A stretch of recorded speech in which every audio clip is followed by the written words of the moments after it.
एफपीआईज ने 52,000 करोड़ रुपए 1 मार्च से लेकर 15 मार्च के भीतर भारतीय बाजार से निकाल लिया, रुपया 94 पहुंच गया। ये तमाम चीजें एक रूटीन करेक्शन नहीं है सर, ये कॉन्फ्लिक्ट ड्रिवन शॉक है। मेरी चिंता है सर कि भारत में लगभग 13.5 करोड़ इन्वेस्टर्स हैं जो लगभग 21 करोड़ डीमैट अकाउंट्स के माध्यम से निवेश करते हैं, और खास तौर पे इस वर्ग में SIP investor, first time retail participant, salaried middle class और रिटायरीज जो लॉन्ग टर्म सेविंग्स के लिए निवेश करते हैं, उनकी चिंता है जो मैं सदन में व्यक्त करना चाहता हूं। सर, वेस्ट एशिया की जो जंग है वो हमारी जंग नहीं है, लेकिन उसके शौक भारतीय बाजार में देखे गए। It is a black swan event because it has been triggered suddenly, externally, and it is unrelated to the underlying Indian economic fundamentals. But sir, Bharat may not be failing, but India is certainly being hit by this shock.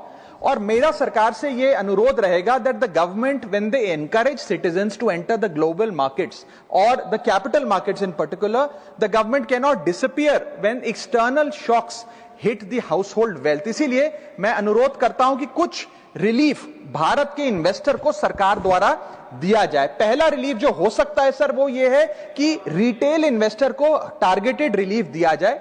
आज जब भारत का कोई investor बाजार में share खरीदता है, retail investor, तो उसे ब्रोकरेज, एसटीटी, एक्सचेंज चार्जेस, इस सर्विस चार्ज पर जीएसटी और स्टैंप ड्यूटी देना पड़ता है। और ये सब जूझने के बाद यदि मुनाफा होता है तो 20% short term capital gain tax और 12.5% long term capital gain tax लगता है।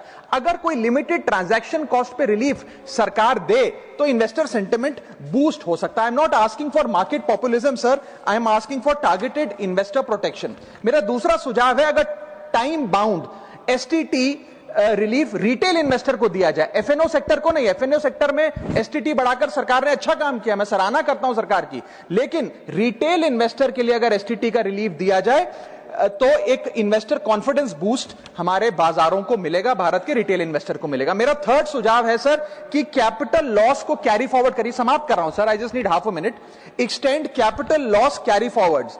आज भारत का इनकम टैक्स जो लॉसेज होते हैं बाजार में, उन्हें 8 साल तक कैरी फॉरवर्ड करने की अनुमति देता है। इसे बढ़ाकर 12 से 15 किया जाए इस क्राइसिस विंडो में जो लॉस बुक हो रहा है। Sir, I am just finishing.